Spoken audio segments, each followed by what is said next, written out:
بینەرانی عزیزی گەلی کوردستان سڵایەمەتان لێ بێوم کاتەوە هەموو کاتێکتان باش خۆشحاڵین کە ئەمڕۆژ بە یارمەتی هاوکاران و با کۆمەڵێک بەرگۆ بابەتی نوێوە هاتینەوە خزمەت ئێوەی ئازیز و خۆشەویست بۆ هیوایی کە تا کۆتایی پرۆگرام بینەرما بن. عزیزان هەروەک دەزانن وەک ڕۆژانی پێش وەکو هەمیشە چەند بەرگە و بابەتێکی جیاوازمان بۆ ئامادە کردوون و دواتر هەر یەکان لە کاتی خۆیدا ئاماژەی پێدەدەین کە ببورن ئەو بابەتی کە بۆمان ئامادە کردوون چییە و لەسەر چییە.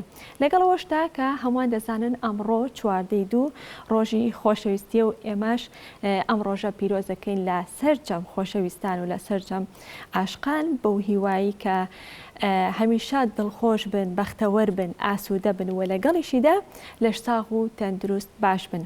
هاوکارمان هێژین تایبەت بە ڕۆژی خۆشەویستی و لەو بارەوە بابەتێکی بۆ ئامادە کردوین با بەیەک کۆبینەری بین و دواترە گەڕین وڵاتان. گەنجێکە و گوڵ دەفرۆشێت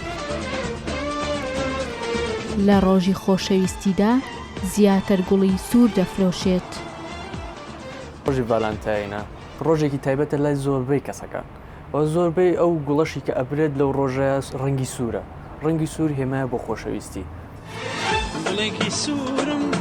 گەرچی گوڵی سوور مانای خۆشەویستیە، بەڵام بە پێی حەز و ویستی کەسەکان ڕەنگی گوڵەکان داوا دەکرێت. ڕەنگی سوور هێمایە بۆ خۆشەویستی.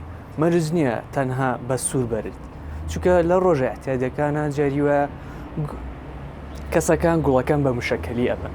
ئەویش هۆکاری تایبەتی خۆیە. هەنێک کەس هەیە ئەچێ بۆ سەرقەبران، هەنێک کەس هەیە ئەچێ بۆ نمونە بۆ مەوعیدێک، حەز ناکە سووری لەگەڵا بێ. هەیە ئێستا بۆ منە هەنێک کەسی تایبەتمان هەیە ئەڵێ حەزەکەم بە ڕەنگی زەردی زیاتر تیابێ، یان ئەڵێ حەزەکەم ڕەنگی پەمەی تیا زیاتر بێ. ئیتر بەپێی کەسەکە و بەپێی ئەو حەزەی کە خۆی هەیەی بۆ ڕەنگەکە ئێمە بپێ ئەو مناسبەوە پێی ئەو حەزە ئێمە چەپکەکەی بۆ ئامادەکەین. بەعام فرۆش زۆ باشترە بە لە ڕۆژانی ئاسایی یان لە ڕۆژە احتیاجەکان بۆ مناسبەی عید و زەواجە یان هەنێک کەس هەیە بۆ مارە بڕینە یان بۆ گواستنەوە. ئیتر هەنێک کەسەکان یانی ڕۆژەکان ئەگۆڕێت. مەرج نییە بڵێ فلانە ڕۆژ ئەو عادەدە ئەفرۆشرێت. بەڵام ڤالانتاین بەعام لە هەموو گوڵفرۆشەکانی تریش فرۆش لە هەموو کاتێکانی تر زیاتر و باشتریشە. هەرچەندە چواردەی دوو لە سەرتاسەری جیهاندا وەک ڕۆژی خۆشەویستی یاد دەکرێتەوە، بەڵام گەر کەسەکان لە دڵەوە یەکتریان خۆش بوێت ئەوە بە درێژایی ڕۆژەکان دەبێتە ڕۆژی خۆشەویستی. هێژین لەتیف، گەلی کوردستان، سلێمانی. بەڵێ خۆشەویستان بابەتێکی ترمان ئامادەیە هەر تایبەت بە ڕۆژی خۆشەویستی، بەڵام ئەم جارەیان تایبەتە بە شاری بەغداد کە خاتوونێک باز لە ڕۆژی خۆشەویستی دەکات بۆ ئێمە و بۆ ئێوەش بزانین ڕۆژی خۆشەویستی لە لای خانمان بە شێوەیەکی گشتی چۆن و بە تایبەت لە لای ئەو خانمە چییە و چی دەگەێنێ با بێکۆ بینەری. ڕۆژی خۆشەویستی یاخود ڤالانتاین ئەو ڕۆژەیە کە عاشقان گوڵی سوور و دیاری پێشکەش بە یەک دەکەن.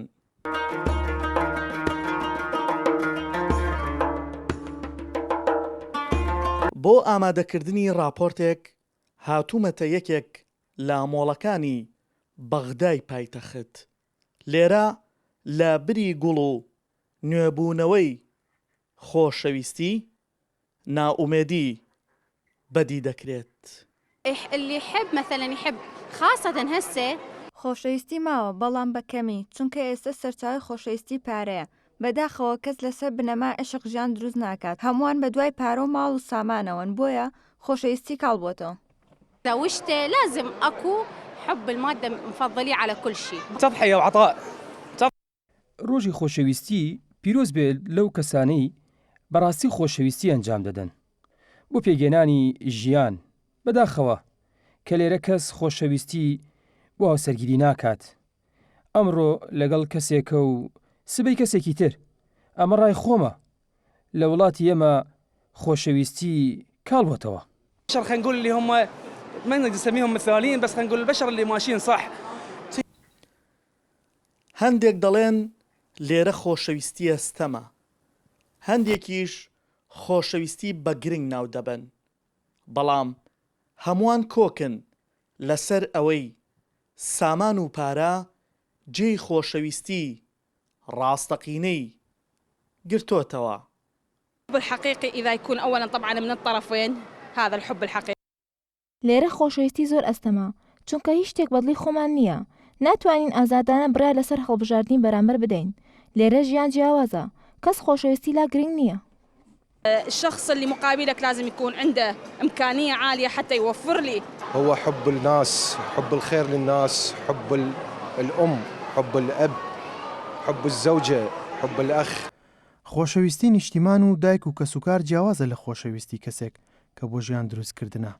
عاشق گرنگە لە مرۆڤدا هەبێت، بەڵام بەداخەوە لێرە لە بەغدا ژیان قورسە و خۆشەویستی ئەستەما، بەڵام نابێ بێ ئومێد بین. پێویستە بەردەوام بین بۆ بەدەستهێنانی خۆشەویستی. هو المحبة والاحترام والتقدير.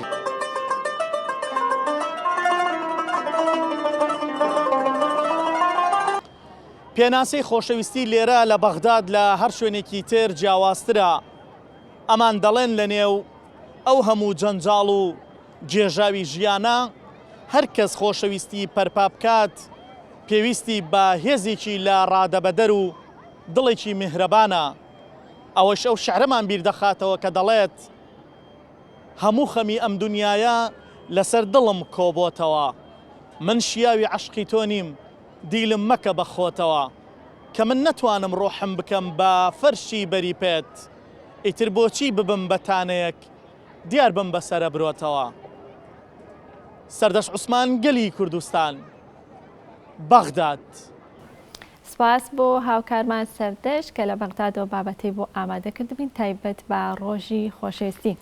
بەڵێ عزیزان ئەچینە لای یەکێک لە بڕگەکانی بەرنامەی ئەمڕۆمان کە تایبەتە بە کوردستانی نوێ ئەو ماشێتە دیارەکانی تایبەت بە کوردستانی نوێتان بۆ دەخینەوە کە کوردستانی نوێ ڕۆژنامەیەکی سیاسی گشتی یەکێتی نیشتیمانی کوردستان دەری دەکات و زمانحاڵی یەکێتی نیشتیمانی کوردستانە. ئەمڕۆ دووشەممە 14/2 ژمارە 8587 لێ دەرچووە. هەوڵ دەدەم ماشێتە دیارەکان یان ئەو بابەتە گرنگانی کە لە کوردستانی نوێدا بڵاو کراوەوە من ئاماژەی پێ بدەم لە لاپەڕەیەکی کوردستانی نوێدا هاتووە گفتوگۆی لایەنەکان بەردەوام دەبێت. ئەندامێکی ئەنجومەنی نوێی حکوومەتی عێراقەوە نوێنەران ڕایانگەیان کە گفتوگوی نێوان لایەنەکان لەبارەی پێکێنانی کابینەی نوێ حکوومەتی عێراقەوە بەردەوام دەبێت. کاروان یاروەیز ئەندامی ئەنجومەنی نوێنەران بە کوردستانی نوێی ڕاگەیان دواکەوتنی پێکێنانی کابینەی نوێی حکوومەت بە کاریگەری لەسەر پرۆسی سیاسی و حکومڕانی هەیە وتیشی ئێستاش کاتماوە بۆ ئەوەی کۆتایی بەم قۆناغا چەقبەستووە بهێنرێت و ئەو مەبەستەش گفتوگوی نێوان لایەنەکان بەردەوام دەبێت و تاکو بگەن بە ئەنجامێکی هاوبەش. هەر لە لاپەڕێکدا هاتووە سەرۆکی ئەڵمانیا بۆ خولێکی نوێ هەڵبژێردرایەوە لە بابەتێکی ترا ئەندامانی ئەنجومەنی نوێی شارەوانی هەڵەبجە دەست بەکار بوون. دەچینە لاپەڕدوی کوردستانی نوێ هاتووە ئەڵمانیا شتاینمایر بۆ خولێکی دیکەی سەرۆکایەتی هەڵبژێرایەوە ئەوە درێژە پێدەری بابەتەکەی لاپەڕەیەکە. دادگای فیدراڵی دکتۆر بەرهەم ساڵح وەک سەرۆکۆمار بەردەوام دەبێت. دادگای باڵای فیدراڵی عێراق بڕیاریدا دکتۆر بەرهەم ساڵح سەرۆکۆماری عێراق لە کارەکانی بەردەوام بێت بەپێی بڕیارێکی دادگای فیدراڵی عێراق کە دوێنێ دەرچووە. دادگا بە سەرۆکایەتی دادوەر جاسم محەممەد عەبود ئەندامەتی و حەوت دادوەر کۆ بۆتەوە تایبەت با قسەکردن لەسەر داواکاریەکی دکتۆر بەرهەم ساڵح سەرۆکۆمار کە ئەڕاستی دادگای باڵای فیدراڵی کردو لە ئەنجامدا بڕیاردرا دکتۆر بەرهەم ساڵح لە کارەکانی بەردەوام بێت تا هەڵبژاردننی سەرۆکۆماری نوێ. هەر لە لاپەڕەدوودا دادگای فیدراڵی باسەوە دەکرێت کە خۆ کاندیدکردنی وەشیار زێباری ڕەت کردەوە. واشنتۆن و تۆکیۆ و سیئۆل هاو هەڵوێستن.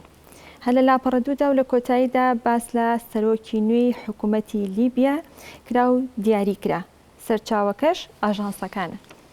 لە لاپەڕەسێدا هەندێک بڵاوکراوە و بابەتی تێدایە شاناز ئیبراهیم ئەحمەد پشتیوانی بۆ شارەوانی سلێمانی دووپات کردەوە. هەر لە لاپەڕەسێدا هاتووە ئەندامانی ئەنجومەنی نوێی شارەوانی هەڵەبجە دەست بەکار بوون. لەلایەکی ترەوە دوکان تاپۆکردنی خانووەکانی سنوورەکە دەست پێ دەکرێت.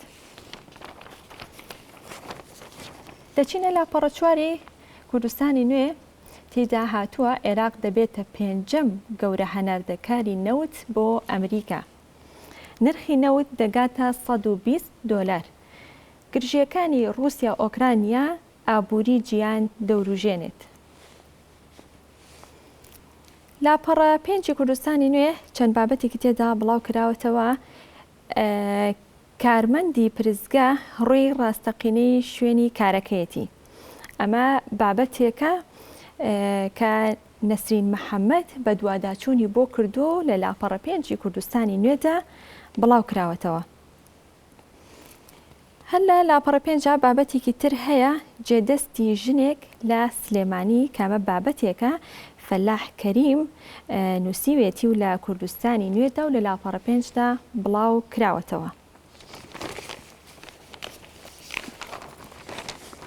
بابەتێکی تر لە ڕۆژاواوە فەتحوڵڵا حوسێنی بابەتێکی ناردووە و بڵاوی کردوێتەوە یاخیبوونەکەی ئەم دوایی داعش.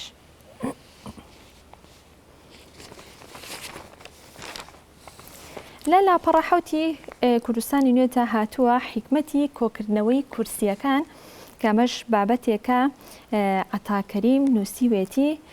من هەندێکی دەخوێنمەوە بۆیەوە دوای ئەوەی کە حکمی دیکتاتۆری بەعس 1963 بۆ 2003 عێراقی نوێ 4 خولی پەرلەمانی لە ماوەی 19 ساڵی ڕابردوودا بەڕێ کردو و ئەمەی ئێستا خولی پێنجەمە. یەکەم خولی لە هەڵبژاردننی ساڵی 2005 لەدایک بوو.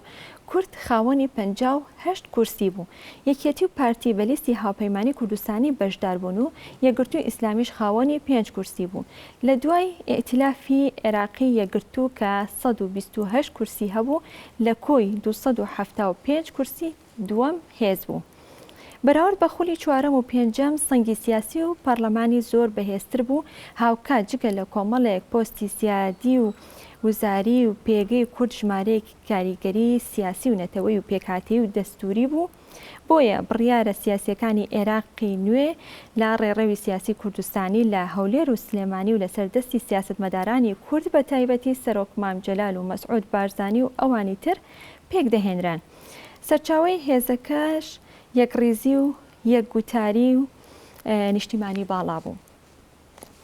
هەر لە لاپەڕە 7 کوردستانی نوێدا هاتوو بابەتێکی تر بڵاو کراوەتەوە لە ناو ڕووداوەکاندا کە ئازاد ئیبراهیم ئەحمەد بڵاوی کردوتەوانێ بە ناونیشانی زۆرینەی بێهێز و کەمینەی بەهێز.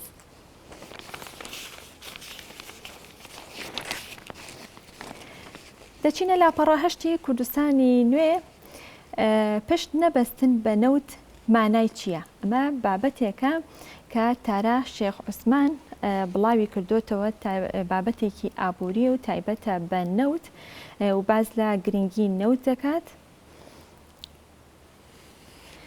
لە لاپەڕە نوێی کوردستانی نوێدا هاتووە دوای ڕووداوەکەی ئەشکەوتی داریخلە چی ڕوویدا؟ لە لاپەڕە نوێدا لە لایەکی ترەوە باز لە شەهید محەممەد چەمسەیدی دەکات کە ئەمەش بابەتێکە و بڵاو کراوەتەوە. هەر لە هەمان لاپەڕەدا ساتێک وەفا بۆ کامەران عوسمان کە عەمید دڵشاد هەورامی بڵاوی کردوتەوانێ و نووسیوێتی بڵاوی کردوتەوە کە دوو وێنەشی تێدایە کامەران لە سەردەمی پێشمەرگایەتیدا و کامەران لە کاتی ئێستایدا. لە لاپەڕە 10 کوردستانی نوێدا هاتووە ئەگەری داگیرکردنی ئۆکرانیا. سەرۆکی ئۆکرانیا داوای بەڵگە لە بایدن دەکات کەمەش بابەتێکە هیوا محەممەد بڵاوی کردوتەوە. من هەوڵ دەدەم کەمێکی بخوێنەوە بابەتەکە زۆرە. ئەگەر ویستان زانیاری زیاترتان هەبێت لەسەر بابەتەکە دەتوانن کوردستانی نوێ بەدەست بخەن و بیخوێنەوە. تەماشای نەخشەی جیهان دەکەین و دەبینین کە ئەمریکا لە خۆراوەوە دوا وڵاتە و یابانیش لە خۆرهەڵاتەوە. ئیتر لێرەوە بە خۆرەڵات و خۆرئاوا ناویان دەبین و وا دێنە بەرچاو کە زۆر لە یەکتر دوورن. بەڵام لە ڕاستیدا بۆ هۆیەی کە گوی زەوی خڕە ئاوا دەبێت بزانین کە ئەمریکا و رووسیا یان ئەمریکا و چین هاوسەی یەکن و تەنها زەریا لە نێوانیاندا هەیە. شەڕی سارد و گەرمی جیهان لە سەر فراوانکردنی دەسەڵات و سنوورە. هەر یەک لەو زلهێزانە دەیانەوێت پانتاییەک بۆ خۆیان بنیاد بنێن و چواردەوریان چۆڵ بێت. ئەوان دەیانەوێت کێشە مەترسیەکان هێندە لە خۆیان دوور بخەنەوە کە هیچ کاتێک لە کاتی هەڵگرسانی جەنگە موشکیەکاندا یان ئەتۆمیەکان زیانیان پێ نەگات و خاک و خەڵکی دوور لە خۆیان بکەنە مەیدانی یەکلاکەرەوە. دەچینە لاپەڕە 11 کوردستانی نوێ کە ئەمە بابەتێکە تا سەردەمێکی تر کاکە مەمێکی تر. ڕابەری سەید براهیم ئەم بابەتەی نووسیوە و لە کوردستانی نوێدا بڵاو کراوەتەوە. دوو وێنەشی تێدا بڵاو کراوەتەوە شەهید سلێمان فەخری برای کاکە مەم بۆتانی و لە لایەکی ترەوە وێنەیەکی تر هەیە عومەر دەبابە.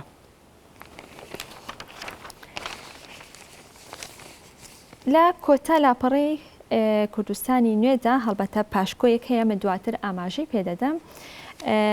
بابەتەکە هوەریە گۆرانی نوێیەکەی بڵاو کردەوە. گۆرانی بێژی سووری ئەساڵان نوێترین گۆرانی خۆی بڵاو کردوتەوە. ناوی گۆرانی نوێیەکەی ئەم خانمە گۆرانی بێژەیە بە دەربن محەممەد تێکستی بۆ نووسیوە. بن دەرسەعید ئاوازی بۆ داناوە عەسام شێڕایەتی دابەشکردنی میوزیکی بۆ کردووە. هەر لە کۆتا لاپەڕی کوردستانی نوێدا بابەتێک هەیە کە دڵبەند مستەفا نووسیوێتی و بڵاوی کردوێتەوە ئەی خازەکە نۆرەی تۆیە. لە کۆتاییدا چەند بابەتێکی هوەری بڵاو کراوەتەوە. لە چوارچێوەی بەڕێوەبردننی فیستیڤاڵی کۆمەڵی فیلمسازاندا ڕێز لە ئەکتەری دیاری سینەمای میسری نادیە جوندی نرا. ئەم ڕێزلێنانە لە بەرامبەر تەمەنێک کارکردنی ئەم خانمە هونەرمەندەدایە لە بواری هوەر و بەشداریکردنی لە ژمارەیەکی زۆر فیلم شان بەشانی هونەرمەندە دیارەکانی تری ئەو وڵاتە.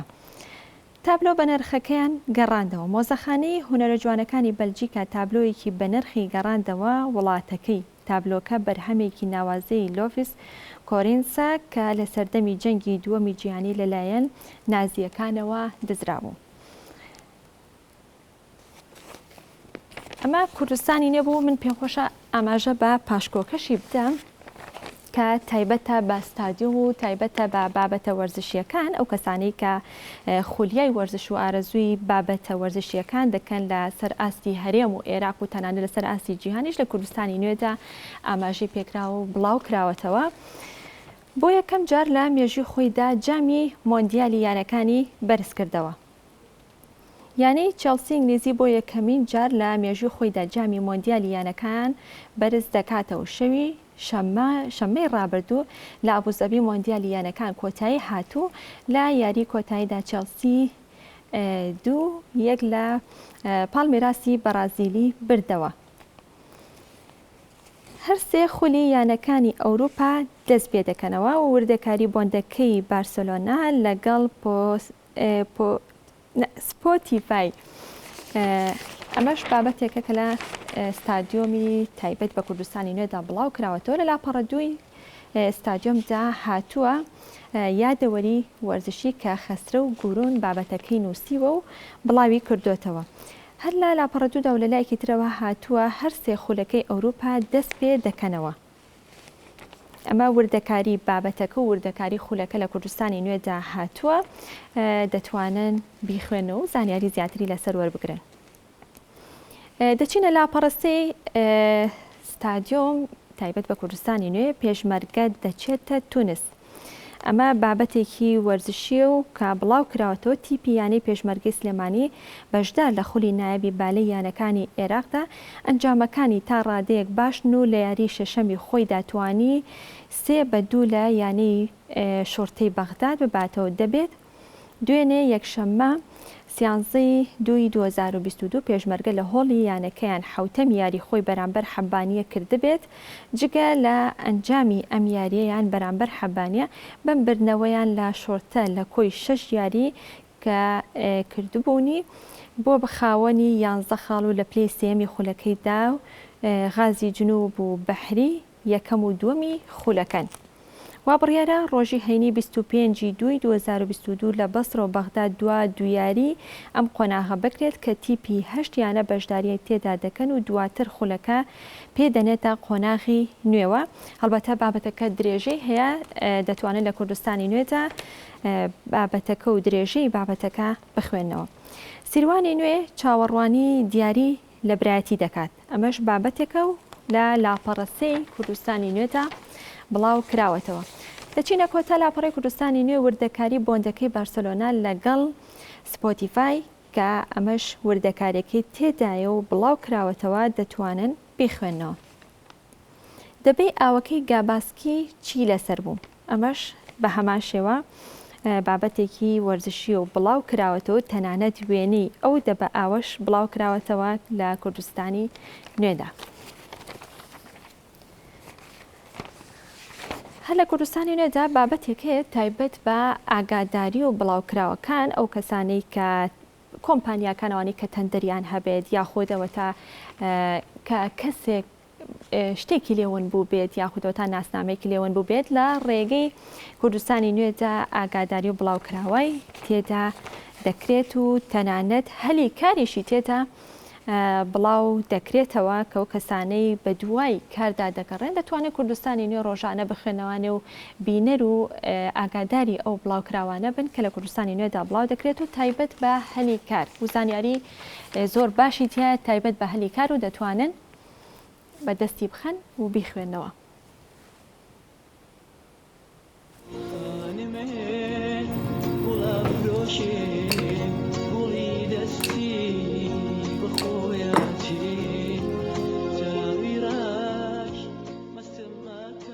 هەموو ڕۆژێک گوڵی ڕەنگاوڕەنگ لە دوکانەکەی هەیە، بەڵام ئەمڕۆ بۆ جوان محەممەد جیاوازە و بە گوڵی سوور پێشوازی لە کڕیارانی دەکات تا لە ڕۆژی ڤالانتاین ئاشقان یەکتری بەسەر بکەنەوە.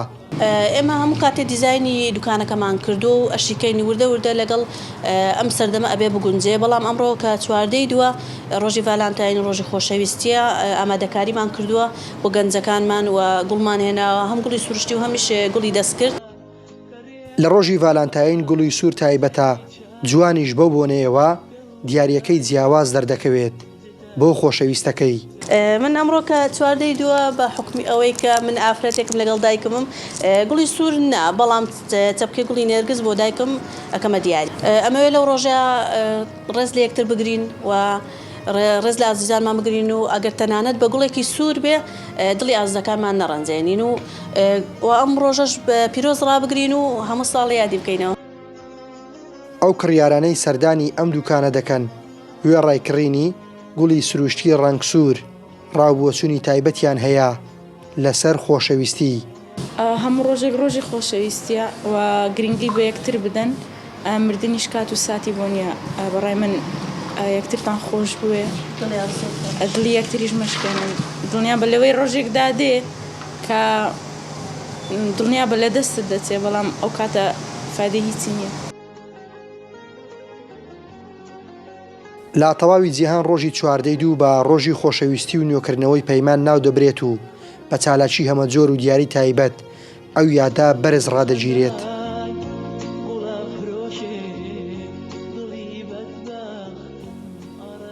لە نەحیەی تەقتەقەوە کاروان نازم گەلی کوردستان.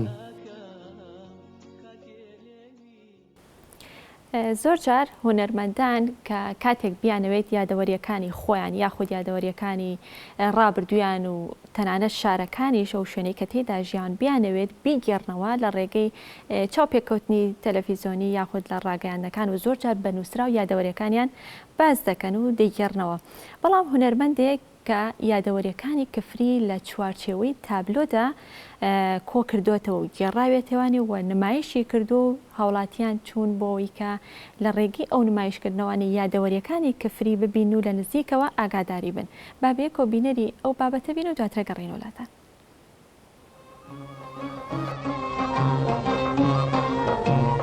هەستە با بچین بکەین تەماشا، هەستە با بچین بکەین تەماشا لە مێرغوزار و لای باخچەی. من ناوم سڵاح عەلی قارەمانە، یاری دەدەرم لە پەیمانگای نوێنە جوانەکانی کفری.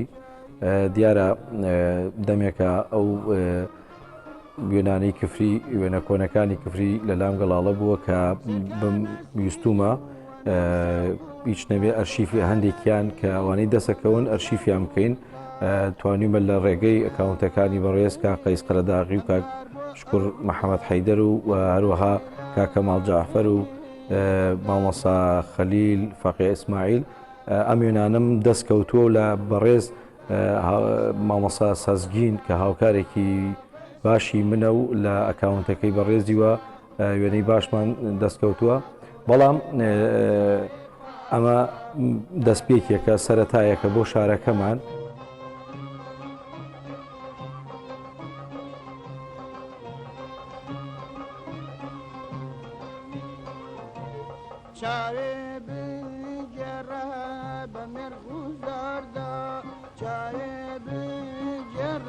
ڕاستە من گەنجێکم لە چاو وێنەکاندا تەمەنێکی کەممەیە بەڵام ویست و حەزێکی خۆم بووە بۆ ئەرشیفکردنی وێنەکان هیوادارم ئەوانەشی کە وێنەیان لایە وێنە کۆنەکان کەسە دیارەکان ئەو کەسانی کە لە نێو کفریدا ژیاون بە هەموو نەتەوەکانەوە لە داهاتووە بتوانین ئەم پێشانگایە ئەم ئەرشیفکردنە دەوڵەمەند بکەین بۆ ئەوەی شتێکی جوان ئەر کەسێک هاتە ئەم شارە ببینێت کە ئەم شارە چ گرنگیەکی هەیە خوێندکارەکانمان بۆ بەحس لە زانکۆ لە پەیمانگاکانە سوودی لێ ببینن ئەم وێنانە ئەرشیف ئەکرێت و بۆ هەر کۆڕ و کۆبنەوەیەک بۆ هەر بۆ دیدارێک بۆ شتێک هەبێ لە کفری ئەتوانێت نیشان بدرێ کە کفری لە پێشوودا ئەم وێنانەی هەبووە ئەم وێنایی هەبووە لە شاری کفریدا دەوڵەمەند بووە بە شتی زۆر جوان کە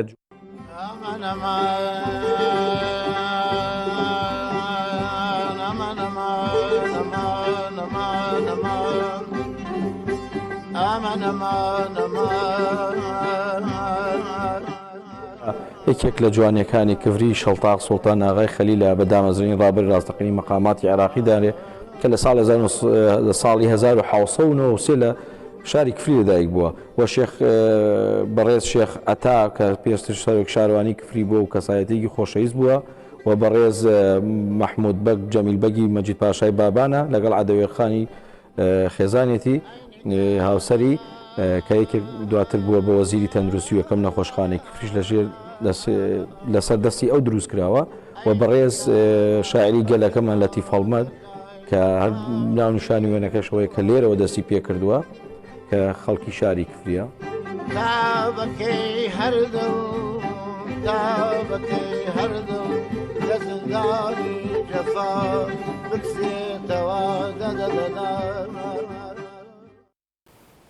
سەیرانگەی سەرچنار کە یەکێکە لە سەیرانگا دیارەکانی شاری سلێمانی و نەک تەنها بۆ شاری سلێمانی تەنانەت بۆ دەرەوەی سلێمانی و بۆ هەرێمی کوردستان بە گشتی و تەنانەت ناوەڕاست و باشووری عێراق ژواتە دەتوانین لەسەر تاسەری عێراقەوە باسدەوەکەین کە هاوڵاتیان ئەوەی کە سەردانی سەرچناری کردبێت دیمەنە دڵڕفێن و جوانەکەی سەرچناری بینی و هەموو کەسێک کە سەردانیەوەی کردبێ لە مناڵ تا گەورەی یادگارێکی خۆی هەیە لە سەیرانگای سەرچناردا بەڵام پارساڵ بەهۆی وشکە ساڵیەوە کە بەداخەوە ڕێژەی ئاوی سەرچنار زۆر کەمی کردبوو دەتوانین بڵین وشک بوو بەڵام بۆ ئەم ساڵ خۆشبەختانە بەهۆی زۆری ڕێژەی بارانبارینەوە هەتا ئێستا ڕێژەی ئاوی سەرچنار ڕوو لە بەرزبوونەوە بوو ئاوێکی باش لە ناو سەرچناردا بوونی هەیە و دەبینێت کە مەش جێگەی دڵخۆشیە بۆ هاوڵاتیانی شاری سلێمانی و تەنانەت کوردستان و بەتایبەت بۆ کەسانەی کە سەردانی سەرچنار و سەیرانگای سەرچنار دەکەن بابەتێکمان ئامادەی لەو بارێ بابێک و بینەری بین.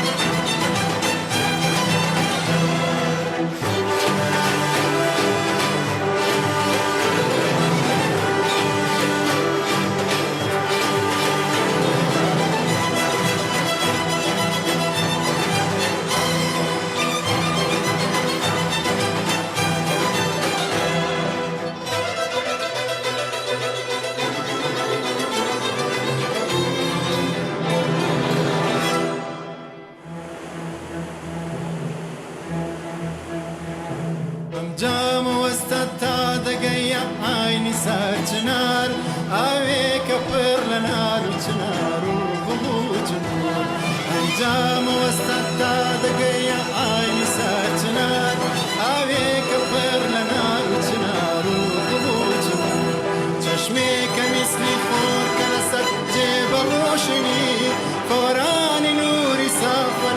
بردي واقبلون يا عكس يا سمان لا وين داكوا استيركاني رابكشن واكشهر بنون يا عكس يا سمان لا وين داكوا استيركاني رابكشن واكشهر بنون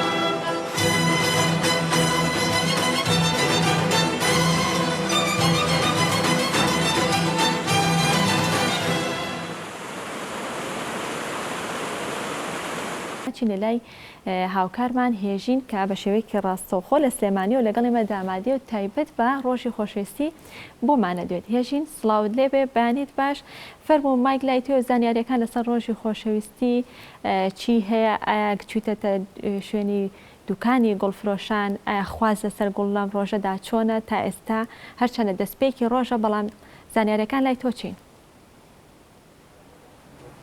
سڵاو لە تۆ چنوور بەیانیتان باش.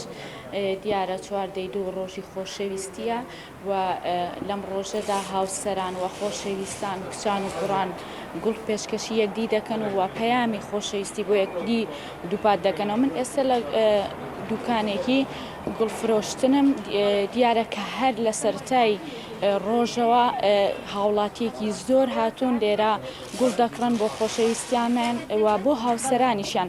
من دەمەوێت گفتوگۆ بکەم لەگەڵ فرۆشیارێک بزانم کە فرۆشیان ئەمڕۆ چۆن و چۆن خۆیان ئامادە کردووە. سڵاو لێبێ فەرموو بیتە ئێرە. تۆ فرۆشیارێک ئێستا سەرەتای ڕۆژە فرۆشتان چۆن بووە؟ تام دەکەێت توان بڵم لەخوا بەزیار باشە چونکە خەڵک لە چاو ساڵانە کراوەترە بۆ گوڵ بۆ خۆشەویستەکانیانە بن بۆ هاوسەرەکانیانە بن کە پێشترە توانم بڵێن پیاوەکان شەرمیانەگر گوڵ بۆ هاوسەرەکانیان برن ئێستاوە نەماوەشکە. ئێستا فرۆشتنی گوڵ چۆنە لەلای ئێوە و بە چ شێوازێک ئەمڕۆ ئێوە گوڵ ئامادەکەن؟ بەڵێ ئێمە شێوازی تا گوڵمان هێواتەیە گوڵ ئەبێت بەبێ ڕازانەوە هەروە توانی بیڕازێنیتەوە یە گوڵ و چەپکە گوڵ و بۆکسە گوڵ و سەبەتە گوڵیشمانەیە لەگەڵە. زیاتر ئەوەی کە خواستی لەسەر بێت چییە؟ چەپکە گوڵی وەسە دەبرێت چەپکە گوڵ دەوری 15 بۆ 20,000. ئێوە تەنها لەم ڕۆژەیە گوڵی سوور ئەڕازێنەوە یان پێشکەشیەکەنیان بەپێی خواستەکان دەگۆڕێت؟ نا هەموو جۆرە گوڵێکمان لە بەڵام زۆرترین خواست و زۆرترین فرۆش لەسەر گوڵی سوورە. هەر لەم بەیانی زووەوە ئێوە چەند چەپکە گوڵتان ئامادە کرد؟ مۆڵای ئەویان دیار نیە نازانین تقریبان چەندمان ئامادە کردویانە نەمان ژماردو بەپێیەوە. ئێوە چەند ڕۆژە بێت خۆتان بۆ ئەم ڕۆژە ئامادە کردووە وەک فرۆشیاران و ئامادەکاری ئێوە چی؟ وەکو هاتنی گوڵ تەبان هەفتەیەک پێش ڤالانتاین گوڵێ چووکە لە پێشەوە بێت خراپە بێ بەڵام وەکو ئامادەکاری کاغذ و کردێ لە تقریبان 2-3 مانگ پێشەوە ئامادەکاریەکەین وەکو خۆمان لە خزمەتان. بەڵێ من دەمەوێت بچمە لای هەر یەکێکی تر لەم فرۆشیارانە بزانین کە ئێوە ئەمڕۆ فرۆشتان چۆن بووە و چۆن خۆتان ئامادە کردووە. سەرەتا بەخێر بێن ئێمە پێشتر خۆمان ئامادە کردووە توانین بڵێن لە ناوڕاستیمانیەکەوە هاوردەی گوڵمان کردووەوە بە شێوەیەکی زۆر جوان توانیمانە گوڵ بێنین بۆی کە کڕیارە خۆشەویستەکان توان ئەو گوڵێکیانەوێ هەبێت.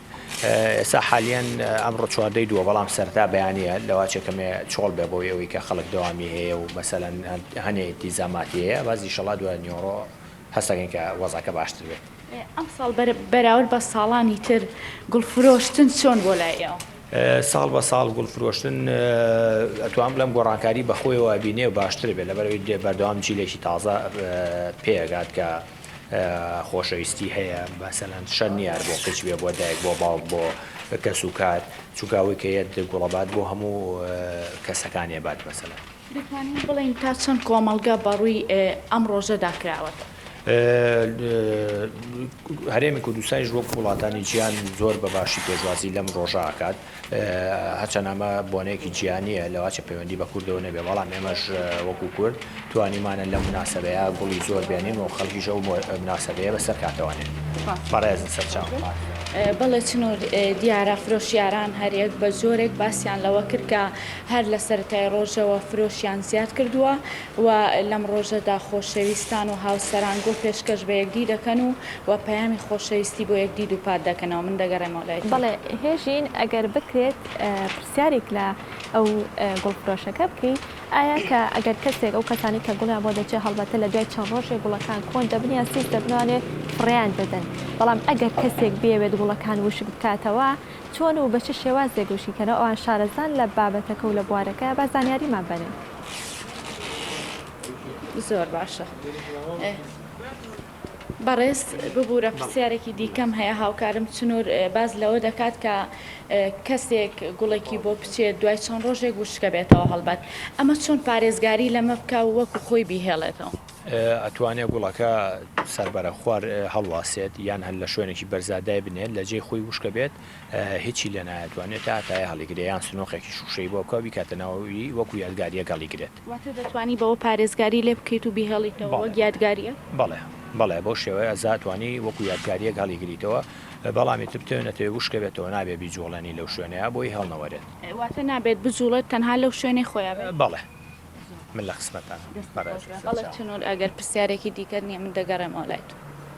بەڵێ سپاس بۆ هاوکارمان هێژین کە بەشەیەکی ڕاستەوخۆ لە سلێمانی و تایبەت بە ڕۆژی خۆشەویستی و لای یەکێک لە دوکانی گوڵفرۆشەکانەوە لەگەڵ ئێمە دامادە بوو. سپاس بۆ تۆ، سپاس بۆ میوانەکانتان.